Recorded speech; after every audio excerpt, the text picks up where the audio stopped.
There were 9 people at the table. 8 of them stared at me. The 9th was my wife, seated directly across, laughing at a joke I didn't hear, because I was still stuck on what she'd just called me. Leon. My name is not Leon. She said it casually, like it slipped. Like it wasn't the first time she'd said that name with a smile. It was our anniversary dinner. Not a romantic one. A group one. Her idea. She said she wanted to include everyone who's been part of our journey. I didn't realize that everyone meant 4 co-workers, 2 of her gym friends, her hairdresser, and 1 guy I'd never met before. The one sitting too close. The one who made her laugh with her hand on his arm. I didn't speak for 20 minutes. Just watched her toast her wine glass and lean into his shoulder as he showed her something on his phone. A vacation photo, I think. I remember because she said, "That was the best night of my life." And she didn't even glance at me. Then, she looked at me directly and said, "Leon, can you pass the bread?" I froze. The table went quiet. She laughed, tried to brush it off. "Oh my God, I'm so tired." Lol, I meant lol. But it was too late. Everyone looked at me like I was the one who should laugh it off. So I passed the bread and sat back in my chair, heart racing, my throat burning. I remembered the name Leon.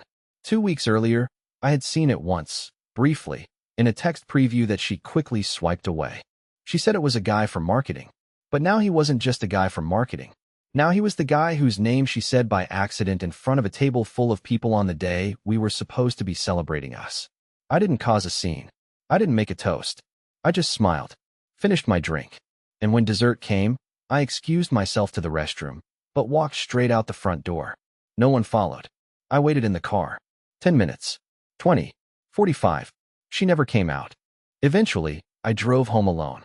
She showed up 2 hours later and asked why I made things weird. I looked at her and said, calmly, "I hope Leon appreciated the view from my seat." She froze. Like a glitch. A momentary system crash.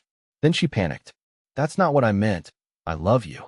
But by then, I had already opened the messages she forgot to delete from the shared tablet. And what I read there shattered the last illusion I had about my wife. I didn't open the tablet right away. I just stared at it, sitting there on the edge of our coffee table, exactly where she always left it after checking emails in the morning. It was the one device she seemed to forget existed when she changed her password habits. She'd wiped her phone, locked her laptop, turned off previews, but the tablet? That was still synced. I knew it. She'd forgotten. Or maybe she didn't think I'd look. For 2 hours after she went to bed, I paced around it like it might explode. My hands were sweating. My throat was dry. I was terrified, and I hated that I was terrified, because some part of me already knew what I was going to find. That Leon wasn't just a slip. That the wine toast at dinner wasn't just a joke. That her distance these last few months had a name. And now it did. When I finally opened the messages, my fingers shook so badly I could barely type the passcode. It was still our wedding date. Irony, I guess. There weren't hundreds of texts. Just dozens. Neatly archived. All under a single contact name. L. I tapped it open. The first message I saw was a photo. Her, in a hotel bathroom mirror. Wearing a robe that wasn't hers. Her smile wasn't the smile she gave me. There was lipstick on the collar and a timestamp from the same weekend. She said she had to go to St. Louis for a corporate development summit. The second message. Can't stop thinking about the elevator yesterday. Still feel you on my skin. I think I stopped breathing. I scrolled. Each message was a dagger. Lowell still thinks I'm with Madison. Can't wait for this part of my life to be over. Tonight was the first time I felt alive in years. Alive. We've been married 7 years. I thought we were building something. Saving for a house. Talking about trying for a baby this fall. And yet here she was, alive, with someone who wasn't me. The text stretched back months. Coordinated business trips. Private gym sessions. Accidental overlap in cities. I saw restaurant receipts, hotel confirmations, even a voice memo of her whispering, "I hate how boring he is." And that broke me more than anything. Because I knew exactly who he was. I sat there in the dark, the glow of the screen lighting up my face like a spotlight on a man being publicly humiliated in his own living room. I didn't cry. I didn't throw the tablet. I just sat still for a long, long time, until the battery died and the screen went black. The next morning, I made her coffee.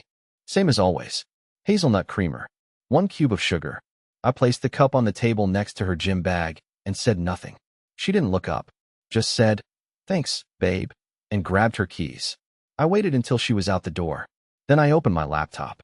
If she thought I was boring, she had no idea what I was capable of when I stopped trying to be the nice version of myself. And the first step? I booked a meeting with a divorce lawyer, under her maiden name, just to make sure she wouldn't see the charge. I didn't sleep for 2 nights. Not because I was heartbroken, though I was, but because I was scared of slipping up, of letting her see one thing out of place. A browser tab opened too long. A credit card charge she didn't recognize. A single shift in routine. When someone lies as easily as she did, they're always watching, always calculating. And I wasn't going to give her even a crack to slip through. The lawyer's office was in a quiet building just outside town, above a vegan sandwich shop that smelled like burning kale. His name was Dennis Geller.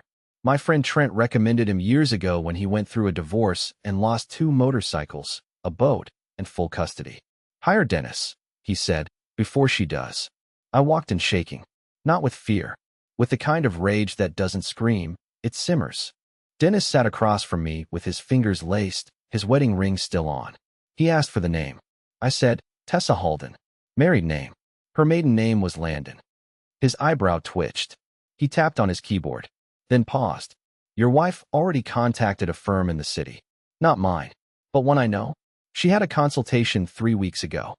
I felt my stomach lurch. For what? He tilted the screen slightly. Irreconcilable differences. No mention of infidelity. No property division filed yet. But she was planning. Quietly. The air left my lungs like I'd been punched. All this time, I thought I was the one uncovering secrets. But the reality? She'd already started erasing me from the background. I asked Dennis what to do. He leaned back in his chair, tapped the table twice, and said, You need leverage. Not revenge. Not drama. Just leverage. He explained what I could do legally, what I should avoid, what to screenshot, what to duplicate, what to record. That night, when she fell asleep on the couch in her leggings and hoodie, pretending to be tired after a long day at the gym, I took her phone, not to unlock it. I knew she changed the passcode. I opened her camera roll. It was empty, but I remembered the cloud login she used for our shared album, back when she used to actually send me things. Photos, recipes, dumb TikToks. I logged into the web version with the old password. And there it was. Album L. Hidden. Buried 3 folders deep. But she had been sloppy. Or maybe arrogant. Or maybe she just assumed I'd never think to look anymore. Dozens of pictures. Hotel selfies. Screenshots of flight itineraries. A photo of a necklace I hadn't bought. One image stopped me cold. It was a shot of our anniversary invitation. She had taken a picture of the group text I sent her when I planned the dinner. The caption read, Look at this clown face making it a group thing just to look like he has friends. She'd sent it to Leon. He replied, Enjoy the circus. I'll see you after the show. After the show. It hit me then. She never came home after the dinner. She didn't stay at her friend Madison's. She didn't go for a walk. She went to him. And I had proof now. The next morning, she came into the kitchen humming, wearing the same hoodie. She poured her coffee, kissed my forehead, and said, You've been quiet lately. Everything okay? I looked her in the eye, smiled gently, and said, Just tired, Tess. Long nights at work. She nodded. Don't overdo it. And then she walked away like none of it mattered. But I had already printed the photos, backed up the messages, burned everything to a flash drive I stashed in a place she'd never think to check. Inside the lining of the tool bag she bought me last Christmas, the one I never use. I was done playing the clueless husband. Now I was just waiting for her next move. Because the day she filed first, I would burn her whole narrative to the ground. The moment things began to shift wasn't loud or dramatic. It was a Wednesday evening. Rain. Windshield wipers ticking back and forth. I was parked behind her gym, engine running, lights off. She'd told me she had a 6 p.m. stretch and recovery class. That's all she said. I nodded, kissed her cheek, and waved goodbye like nothing in the world was wrong. But I already knew she wasn't going inside. She got out of the car wearing gym tights and a zip-up hoodie, hair tied back the way she always did for yoga. But instead of going through the main door, she walked across the parking lot, right past the windows, right past the neon open sign. She never looked back, just crossed the street and disappeared around the corner. I didn't follow immediately. I waited 5 minutes, heart hammering so hard I could hear it over the rain. Then I drove slowly around the block. And there he was, leaning against the passenger side of a black car with tinted windows. Hoodie, baseball cap, grinning like he'd already won. Tessa walked up to him and hugged him like they'd done it 100 times. Like it was casual, normal, expected. Then she got in the car. Passenger seat. No hesitation. They didn't drive off right away. They sat there for a while, probably talking, or laughing, or whatever it is people do when they think the one they're betraying is too stupid or too kind to look. But I wasn't either of those things anymore. I took a photo of the plate, backed off, watched them pull out. I didn't follow. I already knew what I needed. It wasn't about catching her in the act. It was about timing. I had to let her think she was safe. Let her dig her own grave a few inches deeper. Then, when she was knee-deep in her comfort, I'd pour the concrete. When she got home 3 hours later, she smelled like vanilla lotion and someone else's cologne. She tossed her bag on the couch, kicked off her shoes, and smiled at me like everything was fine. Class went long, she said, stretching like a cat. My legs are dead. I nodded. You missed the thunder. Worst part's over now. She smiled, kissed me lightly on the mouth. I missed you. And I almost laughed. Not out loud. Just inside. That sick, heavy kind of laugh that rattles around when the person in front of you doesn't realize how much you've already seen. That weekend, I did something she never expected. I suggested we take a break from our group thing and spend a night in. Just the two of us. Pizza. A movie. Old school. She loved the idea. God, yes, she said. We need that. I ordered her favorite, pineapple and jalapeno, and picked a movie I knew she'd cry at. And for a few hours, I pretended. I let her lay her head on my shoulder, let her fingers brush my chest like we were still married in the way that mattered. I even made popcorn at halftime and brought it in a bowl we got as a wedding gift. But while she cried at the ending, I stared at her phone on the armrest. Unlocked. No notifications on the screen, but I didn't need them, because I'd already cloned the contents of her cloud to my private drive, and I already had the recordings from her call history, and the photos I'd quietly airdropped from her device 3 days earlier while she was showering. The pieces were in place. But something changed that night. Something I didn't expect. When I was washing the dishes, I noticed her purse was open. Her keys were half hanging out, and attached to her keyring was a brand new key I'd never seen before. Not our house key, not her car key, something different, labeled with a tiny red sticker. When I asked casually what it was, she didn't even hesitate. Oh, she said, reaching over and tucking it away. That's just for Madison's place. I feed her cat sometimes when she travels. And then she smiled. But her smile was just a little too fast. Her voice, just a little too casual. Her hands, just a little too slow. I nodded. Said nothing. But I knew something new. She was hiding a place. And that changed everything. Because if she had a second location, she had something to lose. And now I was going to find it. I waited 3 more days before I did anything. I wanted her to relax. To sink a little deeper into her lie. I smiled more. I cooked dinner twice. I even left a little note in her car before she left for work. The kind she used to say made her feel seen. But this time it was bait. Because people who believe they've won get lazy. And Tessa had gotten very lazy. She started leaving her gym bag in the living room again. Stopped double-checking her phone angles. And then, like a blessing from the universe, she tossed the keys onto the kitchen table one night after work and said, "Can you bring those upstairs? I'm dead tired." I waited until she was in the shower. Then I took the keys, drove 5 blocks away, parked under a grocery store sign, and started trying every apartment entrance in a 6-building complex near 7th and Fielder. She'd once mentioned it as a bad part of town. Apparently, that was part of the disguise. The red tag key worked on the 4th door I tried. 3rd floor. Quiet hallway. No numbers on the outside. Just a single potted plant and a faded doormat that said, "Welcome, trouble." I stood there with the key in my hand for a long time. Then I stepped in. The lights were off. Curtains drawn. No alarms. No barking dogs. Just that still, eerie silence of a space that isn't meant to be found. There were 2 pairs of men's shoes by the door. A black leather jacket on the coat hook. A gym bag in the corner that didn't belong to me. And a toothbrush holder with exactly 2 toothbrushes. I didn't need to check who the second one belonged to. I walked through the apartment in slow circles. Kitchen, spotless. A nearly empty fridge. A bag of protein powder on the counter. Bedroom, minimalist. Clean sheets.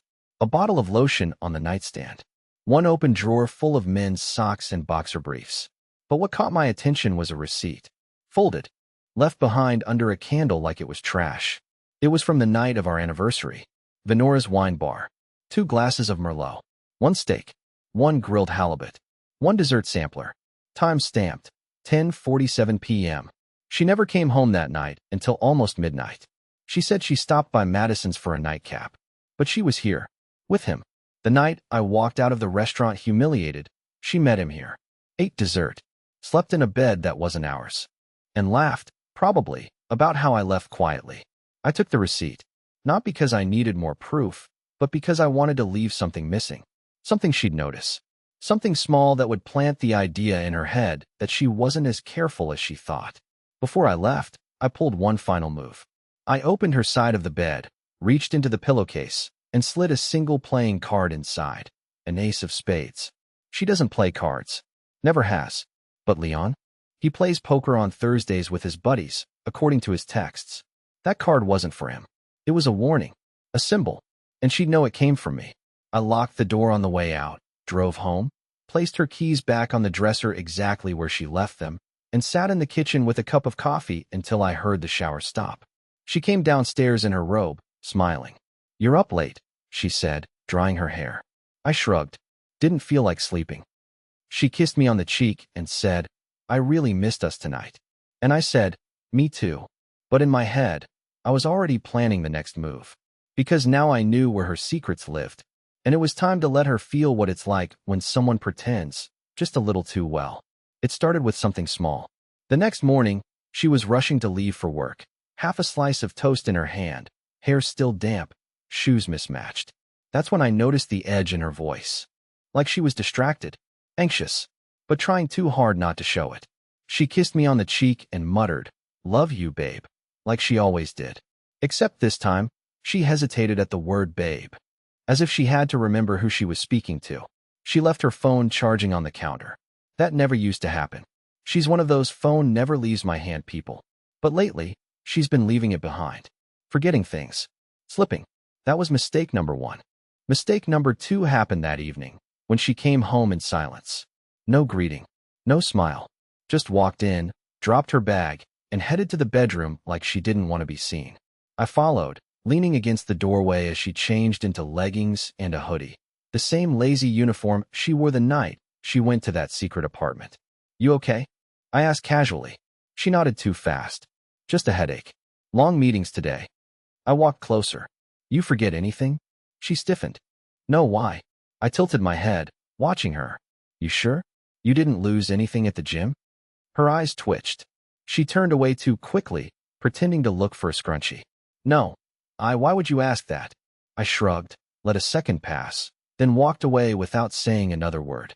Now the idea was planted. Something was missing. Something was off. And she didn't know how I knew. The next day, she didn't go to the gym at all. Instead, she came home early, unannounced. I was in the garage, organizing old tools just to keep my hands from shaking. She stood in the doorway for a few seconds before clearing her throat like she needed permission to speak. "I've been thinking," she said. "Maybe we should take a weekend away. Just us. Clear the air." I didn't respond right away. Just kept sorting sockets and screws. "Don't you think that'd be nice?" she added. I turned slowly and asked, "Are you trying to clear the air or clear your conscience?" She blinked. "What does that mean?" I didn't answer. I just stared at her long enough to make her uncomfortable, then walked past her like she wasn't even there. That night, she didn't touch her dinner. She barely spoke. And around 11 p.m., I heard her pad down the stairs in silence. She didn't know I was still awake, lying in bed, pretending. She grabbed her keys quietly, slipped out. I gave it 10 minutes, then followed. She didn't go far, just 2 blocks over. Parked under a street lamp and sat in her car, engine off, staring at her phone. After a few minutes, she pulled something from the glove box, held it up to the light. The ace of spades. She'd found it. She was turning it over and over in her hand like it was a foreign object. Her face looked pale even under the dim yellow light. I didn't need to see her expression to know what was happening inside her head. She wasn't sure who left it, but she knew why. She stayed in the car for nearly 30 minutes before finally driving off. Not to the secret apartment. Not to a friend's place. Just drove aimlessly around town before returning home and slipping into bed without a word. She didn't touch me, didn't face me, just lay there stiff and still, like a guest in her own life. And I was wide awake the entire time. The next morning, I found her phone open on the bathroom sink. There were 6 deleted texts in her thread with Leon, but I'd already backed them up the week before. One of them read, "I think someone's watching us." And his reply? "Then maybe it's time to blow it all up." I smiled to myself as I locked her phone and left it exactly where she dropped it, because soon it would be blown up. But not by me, by her. I was just giving her the rope. She was already tying the knot herself. The next time she lied to me, it was almost polite. It was Friday morning. She poured herself a coffee, kissed me on the forehead, and said, "I'm going to Madison's lake house this weekend. Girls only. No cell service. You can use the time to catch up on your projects." She said it like she was doing me a favor. I smiled softly and nodded. Sounds relaxing. She exhaled with visible relief. Like she'd been waiting for pushback and didn't get it. Like she believed, once again, that I was still asleep at the wheel. But the second she left the house, I opened the closet and pulled down the travel bag she didn't take. The gray one she usually used for trips. I knew she'd packed light this time. Something was off. She didn't even bring a charger. And she always brings a charger. So I checked the other bag. Inside, buried under a spare pair of jeans and a hoodie, was a padded envelope. It had my name on it. Not hers. Not Lowell and Tessa. Just Lowell. No return address. But I didn't need one. I opened it slowly. Inside was a single folded sheet of paper, a printed photo, and a flash drive. The photo was from the apartment. Me, standing in the doorway. Blurry, but clear enough. Someone had a camera set up, possibly motion activated. The paper had 4 words typed in the center. "You should stop digging." No signature. No explanation. Just that. I stared at it for a long time, then slipped the flash drive into my laptop. It contained exactly one video. Security footage, the same night I visited the apartment. From the building hallway. Me entering. Me exiting. They had me on record, which meant they'd seen the card, the missing receipt, maybe even suspected I took more than that. But what they didn't know was that I'd already duplicated the apartment key, and I'd planted something of my own under the bed frame. A tiny recorder, battery-powered, silent, looping every 12 hours. It had already captured 4 nights of conversations before I swapped it out again the previous morning. So I wasn't just digging. I was listening. I played the audio files. Most of it was nothing. Music, small talk, sleep. But one clip hit like a punch to the throat. Her voice, "I think he knows. He looks at me like he's waiting. He's not stupid, Leon." And then his voice, flat and irritated. "Then leave him already. You said you would." Her, "I can't. Not yet. His name's on everything. The mortgage, the accounts. If I mess this up, I get nothing." Leon, "Then make him mess it up." Her, "I'm trying." Those 3 words stayed with me. I'm trying. Not to fix us. Not to come clean. But to trap me. To push me until I snapped. So she could claim abandonment. Or emotional instability. Or whatever excuse she was going to feed a judge when she filed first. But she didn't know I had already spoken to Dennis again. And this time, we weren't just collecting evidence. We were preparing an exit. The next evening, while she was supposedly at the lake house, I drove by. There was no car out front. No lights inside. No music. No laughter. No wine glasses on the porch. I circled the block twice to be sure. Then I drove downtown. Parked 2 blocks from the Sherwood Plaza Hotel. Waited. And at 8:23 p.m., I saw her. Tessa. In a short black dress. Laughing. Holding Leon's hand like she used to hold mine. He opened the door for her like I used to. Placed his hand on the small of her back like I used to. And she leaned into him like I never existed. They vanished inside the hotel. I didn't follow them in. Didn't cause a scene. I just waited 15 minutes, then walked calmly to the front desk and handed the clerk a sealed envelope. Inside was a copy of the photo from the apartment hallway and a printed note. Delivered to room 612. Slide under door. No name. I walked away without looking back, but I knew exactly what room they were in, because I'd called 2 hours earlier and booked the one next door, just to listen, just to wait. And the next morning, someone else showed up at our house. A man in a gray suit, mid-40s, business casual, holding a leather folder. I opened the door, pretending to be confused. He said, "Apologies. I'm looking for Tessa Halden. She listed this address on her application." I raised an eyebrow. Application for what? He opened the folder, turned it around, and pointed to the heading. Rental application, Pendleton Luxury Apartments. My heart didn't race. I didn't flinch. I just smiled. Ah, I said. She must have forgotten to mention it. The man nodded awkwardly. She said she'd be back Sunday evening. Should I return then? I held the door a moment longer, then said calmly, actually, you might want to wait for her call, because by the time she walked through that door, she'd find everything waiting. Her name, her lies, and her replacement. She came home Sunday evening exactly like she said she would. Hair slightly curled, makeup minimal but fresh. She walked through the door like nothing had happened, like she hadn't spent the weekend in a hotel under a different name with the man who mocked our marriage. She kissed me on the cheek. I brought takeout, she said, lifting a brown paper bag. Your favorite. For a moment, I didn't answer. I just stared at her, and that was enough to make her glance away. Her hands were a little too busy unpacking food, her smile a little too bright. I sat at the table. She joined me. I watched her try to act normal, making small talk, complimenting the meal, mentioning a friend from work. She was spinning the usual web, making herself look blameless, harmless, predictable. And that's when I slid the manila folder across the table. She stared at it, didn't touch it. What's this? She asked, even though she already knew. Your weekend, I said. She didn't open it, just sat there, paralyzed. I know everything, Tessa, I said, keeping my voice calm. The apartment, the hotel, the fake lake house, the plan to make me look unstable so you could leave with the money and a clean story. Her fingers twitched. She opened the folder slowly. Inside, photos, receipts, screenshots, printed texts, all time-stamped, all cataloged. Her whole double life, laid out like a legal exhibit. She stared for a long time. Then she said the same sentence I'd heard before. That's not what I meant. I love you. I nodded. You've said that before. This, she motioned to the folder. This isn't. This doesn't mean I don't care about you. It means you don't respect me, I said. And you've gambled everything that I'd be too soft to ever fight back. She looked smaller now, like someone trying to hold on to a lie that already floated away. You're not a monster, Tessa, I said quietly. But you chose this. Again and again. And now, I'm choosing something too. She sat still, waiting. I pulled out a second folder, a copy of the divorce papers Dennis and I had prepared. I placed them gently on the table beside her. No lawyers needed. I won't go after your accounts. I won't humiliate you publicly. All I want is for you to sign these, walk away, and never contact me again. Tears formed, but she didn't cry. Not fully. She blinked quickly, as if trying to control the scene like she always had. And if I don't sign? I smiled, not unkindly.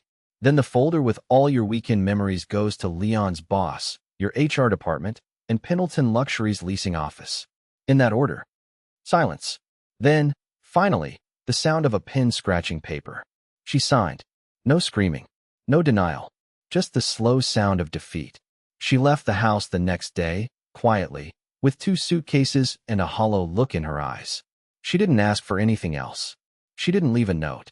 She didn't call. And she never came back. A week later, I had the locks changed. Cleared the last of her clothes from the closet. Gave the wedding china to Goodwill. Sat on the floor of my living room with a beer and a plate of takeout, thinking it would feel lonelier than it did. But it didn't, because I wasn't a man left behind anymore. I was a man who stood up, walked through the fire, and came out the other side holding his own damn pen. A month later, I found the receipt she accidentally left in the kitchen drawer, the one for the necklace she bought him. I smiled, put it through the shredder, and tossed the pieces into the trash. 2 weeks after that, I took a trip. Just me. Just peace. Just sunlight on my face and not one person who thought I was weak. And in that silence, I realized something I'd forgotten. I like who I am when I'm no longer begging someone to remember my name.